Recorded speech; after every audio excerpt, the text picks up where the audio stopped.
السلام علیکم دوستو، میں ہوں راؤ قمر رضوان اور آپ دیکھ رہے ہیں میرا یوٹیوب چینل۔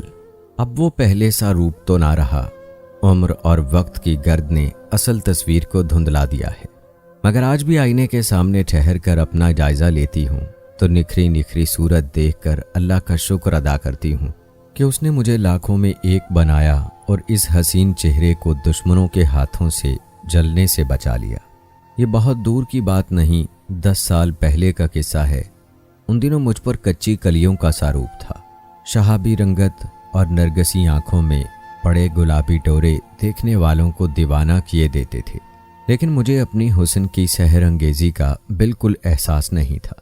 میں اپنی خوبصورتی کے جادو سے ناواقف تھی اور اس ناواقفیت میں اماں کی گہری تربیت کا ہاتھ تھا۔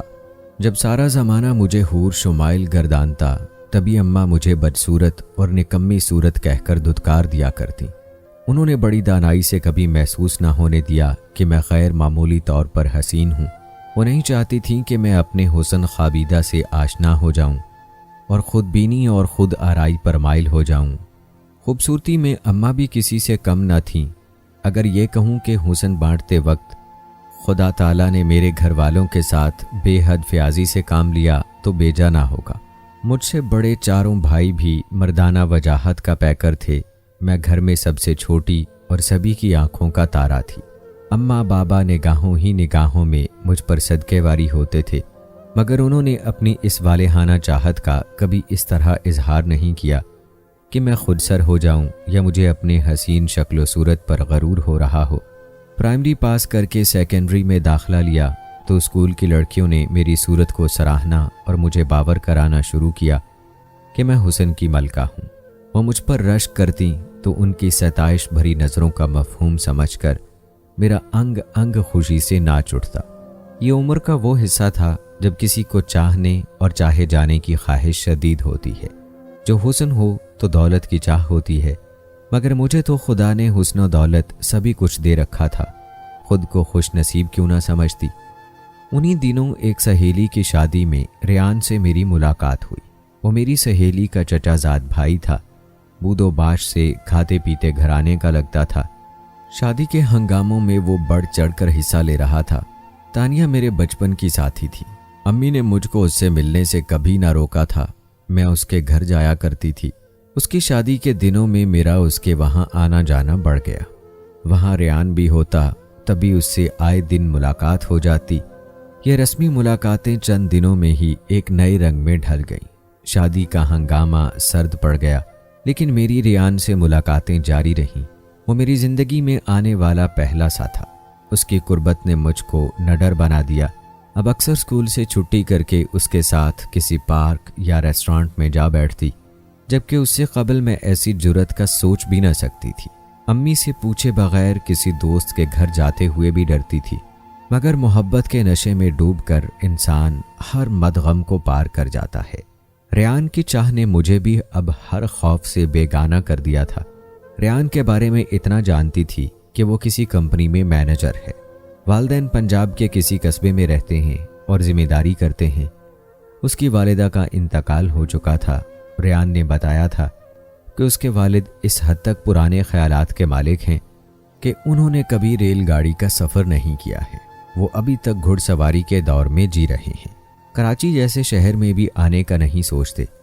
یوں بھی سفر ان کے لیے محال تھا۔ بڑھاپے اور بیماری نے ان کو سفر کے قابل نہ چھوڑا تھا۔ جب ماں کو علم ہوا کہ میں ریان سے شادی کی خواہش مند ہوں تو انہوں نے طریقے سے اپنے طور پر اس رشتے کا تذکرہ میرے بھائیوں سے کیا۔ وہ بالکل راضی نہ ہوئے۔ میں اپنے 4 بھائیوں کی اکلوتی بہن تھی۔ بھلا یہ لوگ کیوں میرا ہاتھ کسی غیر خاندان کے تنہا نوجوان کے ہاتھ میں دینا گوارا کر سکتے تھے؟ گھر والے اس کے ساتھ نہ تھے تو بھائی ریان کو لاوارث کہہ کر پکار رہے تھے۔ کہتے تھے کہ تنہا بہانے کو آنے والا لاوارث ہوتا ہے۔ ایسے کو بہن دے کر کیا ہم اپنی بہن کو بھی بے سہارا کر دیں؟ گھر والوں کے الفاظ پر میں برملا احتجاج کر سکتی تھی، لیکن مسلسل خاموشی اور گمسم رہنے سے سب سمجھ گئے کہ میں رشتے کے ٹھکرانے پر افسردہ ہوں۔ جب ریان کا رشتہ میرے بھائیوں نے رد کیا تو اس نے ہمت نہ ہاری۔ اس نے امی سے رابطہ رکھا اور یوں ہمارے گھر دہلیز پر اتنی بار اماں کے قدموں میں حاضری دی کہ بالآخر میری ماں نے منت سماجت سے بابا جان سے منوا لیا کہ بظاہر اس رشتے میں کوئی خرابی نہ تھی، سوائے اس اعتراض کے کہ ریان کے باپ اس شادی میں شامل نہ ہو سکتے تھے۔ وہ اسے ٹھور ٹھکانے سے نام نکلتے ہی نہ تھے۔ بڑے شہروں کی لڑکیاں اس کی نظروں میں آزاد خیال تھیں، جو دیہات کی بہویں بننے کے قابل نہ تھیں۔ ماں بھائیوں کو بھی سمجھاتی کہ بیٹیوں کے اچھے رشتے آج کل ملنا مشکل امر ہے اور ریان میں کوئی خرابی نہیں۔ رشتہ چونکہ تم لوگوں کو گھر بیٹھے مل رہا ہے تبھی اس کی قدر نہیں کر رہے ہو۔ غرض ماں کے سمجھانے پر گھر کے سبھی مرد راضی ہو گئے اور یوں 4 ماہ بعد میری آرزو دھوم دھام کے ساتھ پوری ہو گئی۔ شادی کے بعد چند ماہ ریان نے مجھے شہر میں اپنے رشتہ دار کے گھر رکھا اور پھر گاؤں چلنے کی خواہش ظاہر کی۔ مجھ کو بھلا کیا اعتراض ہو سکتا تھا؟ میں تو خود اپنے سسرال والوں سے ملنے کو بے قرار تھی۔ جستجو تھی کہ دیکھوں یہ کیسے لوگ ہیں۔ میں نے کبھی گاؤں کی زندگی دیکھی نہ تھی۔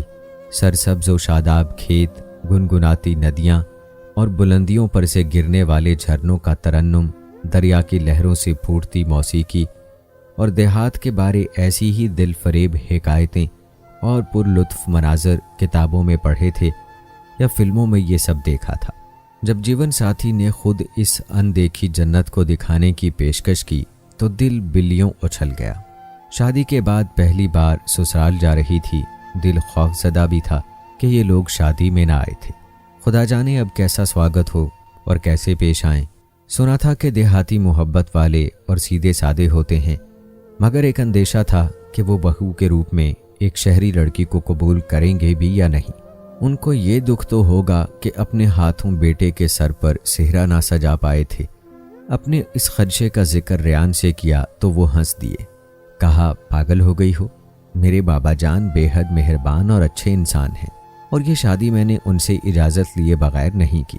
وہ کراچی آنے سے معذور تھے، ضعیف اور بڑھاپے کی وجہ سے ہماری شادی میں شرکت نہ کر سکے، مگر وہ ہم سے ناراض نہیں رہ سکتے۔ وہ تم جیسی پڑھی لکھی چاند جیسی بہو کو پا کر نہال ہو جائیں گے۔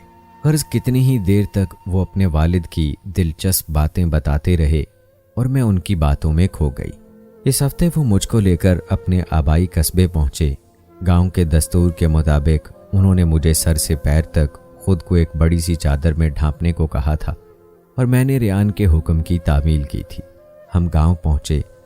یہ 500-600 کچے پکے مکانات پر مشتمل ایک آبادی تھی جس کے اطراف میں کھیت ہی کھیت تھے۔ اس علاقے میں میرے سسر اور شوہر کی دھاک بیٹھی ہوئی تھی۔